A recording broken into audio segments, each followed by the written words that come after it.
Quando promotores que ganham 70 mil reais por mês choram por não ter um Porsche, a farsa da elite guardiã da lei se revela por inteiro. Não se trata de justiça, mas de casta, privilégios e um apetite insaciável por mais dinheiro. Este é a Visão Libertária, sua fonte de informações descentralizadas e distribuídas. Ajude a propagar as ideias de liberdade, deixe o seu like e compartilhe com seus amigos. Um artigo seu pode virar vídeo aqui também, sabia? Este artigo foi sugerido por Auditor Fiscal Libertário, escrito por Curminha, revisado e narrado por Gordinho Caipira.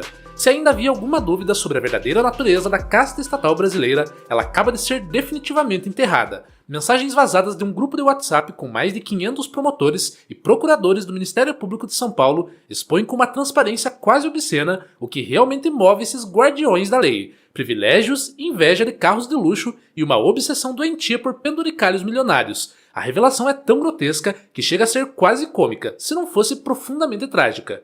Enquanto você, cidadão comum, trabalha para pagar impostos que chegam a consumir metade do ano em tributos, promotores se reúnem em grupos privados para reclamar que estão em uma classe social inferior aos desembargadores. O motivo da lamúria? Os juízes têm Porsche e coleções de carros milionários, e os pobres promotores precisam se contentar com apenas 70 mil reais por mês em média, chegando a mais de 100 mil em dezembro. Sim, você ouviu certo. Gente que ganha mais em um mês do que a maioria dos brasileiros ganha em 2 ou 3 anos está chorando porque não consegue comprar um Porsche para passear pela rodovia dos Bandeirantes de teto solar aberto. As mensagens são uma verdadeira aula sobre a mentalidade da elite estatal. O procurador Márcio Sérgio Cristino, em tom de lamento profundo, compartilhou com seus colegas a história de um desembargador amigo que andava de Porsche pela rodovia. Depois, reclamou que 3 desembargadores, em um almoço, discutiam sobre terem comprado o mesmo modelo de carro de luxo. A tragédia. Você já passeou de Porsche hoje? Ironizou Cristino. Parece que ficamos acostumados com o desnível financeiro social que nos colocamos em relação a mages. Completou, abreviando magistratura com a familiaridade de quem fala sobre colegas de clube. No dia seguinte, ele voltou com uma pérola de vitimismo. Vocês sabiam que, percentualmente, a diferença entre nós e os desembargadores é maior do que a diferença entre nós e os analistas? Ou seja, estamos mais perto de sermos vistos financeiramente como funcionários do que como iguais. Deixe isso penetrar por um momento. Um homem que recebe mais de 70 mil reais por mês está preocupado em ser visto como funcionário. A preocupação dele não é com justiça, não é com o cidadão que paga seu salário, não é com a sociedade que ele jurou servir. A preocupação é com status, com hierarquia, com a percepção de estar em uma classe social inferior. Isso não é sobre dinheiro, é sobre casta, é sobre o desejo primitivo de estar no topo da pirâmide social pisando em todos abaixo. Mas a farsa atinge seu ápice quando um membro do grupo, identificado apenas como Leonardo, tenta ser razoável. Eu nem quero um Porsche, eu só quero pagar minhas contas. Pagar suas contas, com 70 mil por mês. Mais os penduricalhos retroativos que, em alguns casos, chegaram a 1 milhão de reais em uma vez só. É de uma desonestidade intelectual tão brutal que chega a ser ofensivo. Qual é o padrão de vida desse homem que 70 mil reais mensais mal cobrem suas contas? Que tipo de despesas ele tem? Mansão em condomínio de luxo? Escola particular de elite para os filhos? Viagens internacionais frequentes? Restaurantes caríssimos? Para colocar isso em perspectiva, o teto do funcionalismo público é de R$ 46.366,19. Menos de 1% da população brasileira ganha isso ou mais. Quem recebe o teto está entre os mais ricos do país. E esses promotores não só recebem acima do teto, graças aos benditos penduricalhos, como ainda têm a audácia de reclamar que precisam de dinheiro para pagar as contas. Mas o que são afinal esses penduricalhos que tanto defendem? São verbas pagas além dos salários, supostamente com caráter indenizatório. Na prática, são formas de furar o teto constitucional sem tecnicamente violá-lo. É uma gambiarra jurídica perfeita. Cria-se uma categoria de pagamento que não conta como salário. E pronto, o limite desaparece. O mais recente escândalo envolveu o chamado auxílio acervo, pago retroativamente entre 2015 e 2023. O Conselho Nacional do Ministério Público decidiu que promotores tinham direito a receber esse penduricalho de forma acumulada. O resultado? Boladas de até 1 milhão de reais caindo na conta de cada promotor. 1 milhão de reais. De uma vez, como indenização por trabalhar. Por fazer o trabalho pelo qual eles já recebem salários estratosféricos. E quando um colega, um único promotor aposentado, teve a coragem de questionar isso e mover uma ação no STF contra o pagamento desse benefício, a reação do grupo foi de fúria. Ele foi chamado de idealista, mesquinho, inimigo da classe e acusado de ter visão estreita. Uma burrice sem tamanho, escreveu Leonardo. Síndrome de vira-lata mesmo, complementou a procuradora Valéria Maiolini, indignada com a possibilidade de São Paulo ser o único estado a não receber o penduricalho. A lógica é cristalina. Se os outros estados estão roubando, nós também temos o direito de roubar. Se os colegas estão furando o teto, nós também devemos furar. É a ética do bandido travestida de linguagem jurídica.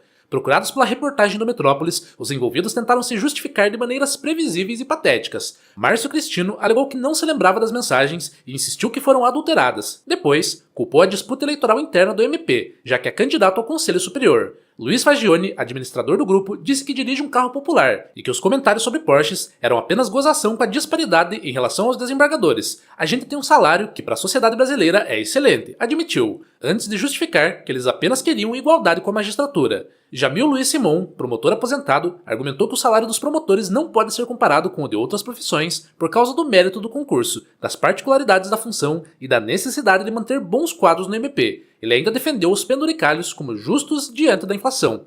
Todas essas justificativas são variações do mesmo tema. Nós somos especiais, nós merecemos, nós temos o direito. É a mentalidade aristocrática em sua forma mais pura. Eles realmente acreditam que são uma classe diferenciada, que suas necessidades são superiores, que suas contas justificam salários e penduricalhos que colocariam qualquer brasileiro comum em situação de riqueza. Do ponto de vista libertário, esse episódio é a ilustração perfeita de por que o Estado é intrinsecamente corrupto.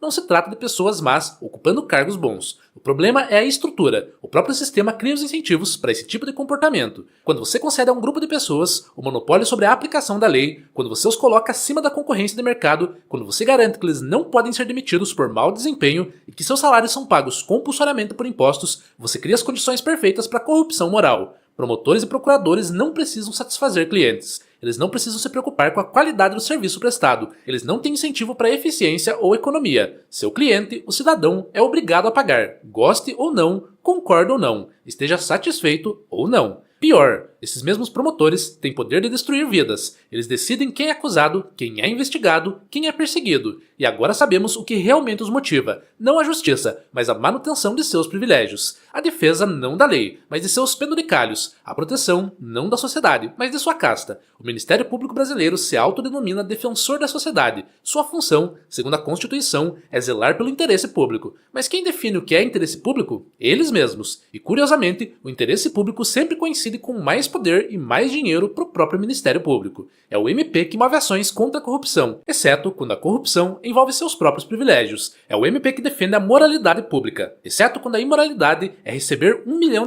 em penduricalhos retroativos. É o MP que luta pela igualdade, exceto quando se trata de igualar seus vencimentos aos dos desembargadores que andam de Porsche. Esses são os mesmos promotores que processam empresários por sonegação fiscal, os mesmos que investigam políticos por desvios de verbas, os mesmos que se apresentam como bastiões da ética e da moralidade. E enquanto isso, nos bastidores, em grupos privados do WhatsApp, eles reclamam de não poder comprar carros de luxo e tramam formas de furar o teto constitucional. A verdade é que não existe forma de reformar esse sistema, não há fiscalização suficiente, não há controle social eficaz, não há mecanismo institucional capaz de conter o apetite insaciável da casta estatal. Toda tentativa de limitar os supersalários esbarra no próprio poder desses servidores. Quando há propostas de acabar com os penduricalhos, são eles mesmos, juízes, promotores e desembargadores, que decidem se as leis são constitucionais. É deixar o lobo tomar conta do galinheiro e depois ficar surpreso quando as galinhas desaparecem. A única solução real é a abolição do Estado, é a descentralização da justiça, é permitir que mecanismos voluntários de resolução de conflitos concorram com o monopólio estatal, é acabar com a ideia de que precisamos de uma casta de guardiões para nos proteger, quando na prática eles só protegem a si mesmos. Enquanto o Ministério Público for financiado compulsoriamente por impostos,